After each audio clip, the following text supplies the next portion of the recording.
تحفة، صحيح. الاتنين طعمهم حلو جدًا، جدًا، جدًا، جرّبوه هيعجبكم جدًا.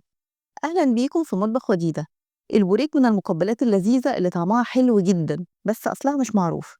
المهم إنه من المقبّلات المشهورة جدًا ودايمًا على السفرة خصوصًا في إفطار رمضان، وأي عزومة بيكون موجود. تعالوا نشوف هنعمله إزاي؟ أول حاجة بنجيب بطاطساية صغيرة، أنا مش عندي صغيرة فكبيرة بتتسلق، وفي طاسة نُص معلقة سمنة، وبصلاية مبشورة بنشوّحها. بعد كده بنحط اللحمة المفرومة قطع صغيرة، نشوّحها كويس. وبعد كده بنحط نُص معلقة ملح، ربع معلقة فلفل أسود، ورشة قرفة، ونقلّب كويس. وكركم، ربع معلقة كركم، وربع معلقة بابريكا، ونقلّبهم كويس أوي. وبعد كده بعد ما نقلّبهم بنحط نُص معلقة صلصة، ولقيتها إنها محتاجة ملح، فحطيت شوية ملح صغيّرين تاني. كده إحنا خلاص قلّبناها كويس على النار، هنحطها بقى في طبق بعيد عن القلاية السخنة دي، عشان هنحط عليها بقدونس، عشان البقدونس ما يتغيّرش لونه، ونقلّبه كويس. ودي يعني شريحتين بطاطس من اللي اتسلقوا، هنهرسهم ونضيفهم عليها. دي الحشوة بتاعة البوريك. إحنا هنعمله بحشوتين، حشوة لحمة وحشوة جبنة، دي حشوة اللحمة. وبيضة، البيضة دي هي اللي بتمسك كل الحاجات دي في بعضها، بتعمل مزج كده مع بعض. نقلّبه كويس. حطينا على البيضة فلفل أسود طبعًا.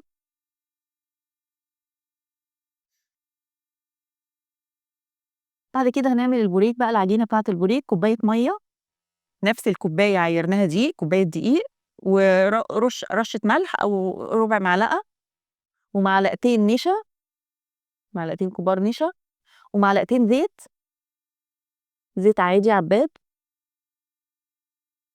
ونبدأ إن إحنا نضربه كويس أوي لحد ما الخليط كله يدخل في بعضه ويتجانس في بعضه، كده تمام. دي الماكنة بتاعة البوريك، دي اللي باعمل بيها البوريك. لو مش موجودة عادي ممكن بيتعمل زي الكريب على النار، يعني نصُب من الخلاط على في الطاسة، تكون طاسة طبعًا غير لاصقة. هنحط شوية في الطبق بتاعها، وبعدين نحط الماكنة كده ونطلّع، هتبقى بالشكل ده. بنسيبها تقريبًا 30 أقل من 20 ثانية كمان، وهي بتطلع لوحدها، يا دوبك لمّا بنحطها على الطبق بتُقع، وبين طبقة وطبقة بندهن زيت عشان ما يلزقوش في بعض. عملنا الكمية كلّها، أنا باختصر بس عشان وقت الفيديو ما يبقاش طويل. دي بقى الحشوة بتاعة الجبنة، جبنة جزء صغير عليها معلقة زعتر، ومعلقة زيت زيتون، وزيتون متقطّع، ونقلّب كلّه في بعضه.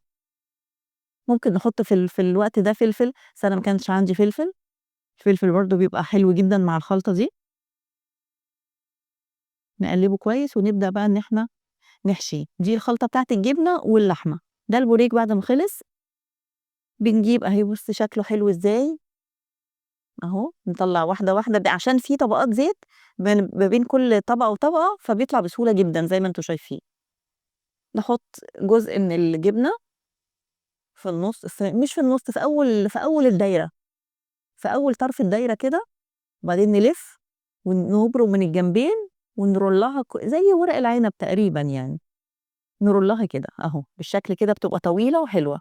دي بقى لفة اللحمة نفس الكلام، حتّة في الأول بنوزّعها كده، وبعدين نلفّها لفّة أهو وزّعناها، نلفّها لفّة، وبعدين من الجنبين نضُم ونرُلّها. أنا خلّصت كلّه لوحدي من غير الفيديو علشان ما يطولش عليكم. وبعد كده هنحمّرها على طول، زيت في قلاية سُخن، وننزّل على طول البوريك. أنا عملت طبعًا الطاسة بتاعة اللحمة لوحدها، والطاسة بتاعة الجبنة لوحدها. نقلّبه كويس من الجنبين لحد ما ياخد اللون الحلو ده، ونطلّعه في مَص، ما يطلعش على مناديل ولا على حاجة عشان ما يبقاش طري، يبقى فيه القرمشة بتاعته. بُصّوا شكله جميل قد إيه. كده طلّعناه في المصفى كده هدي شوية، وبعدين حطيناه في طبق التقديم. بصوا بقى شكله قد ايه جميل ومقرمش جدا، قرمشته تحفه. اسمعوا ايه رايكم في القرمشه دي؟ حلوه قوي. دي بتاعت الجبنه، وفي التانيه هوريكم بتاعت اللحمه برضو جميل ومقرمش في التفاصيل تحفه. الاتنين طعمهم حلو جدا جدا جدا، جربوه هيعجبكم جدا. وزي ما قلت لكم في الاول بينفع جدا في العزايم وفي المقبلات، في العزايم كمقبلات، وفي رمضان على الفطار. لو عجبكم الفيديو ما تنسوش تعملوا لايك واشتراك عشان يوصل لكم كل جديد، وبألف هنا.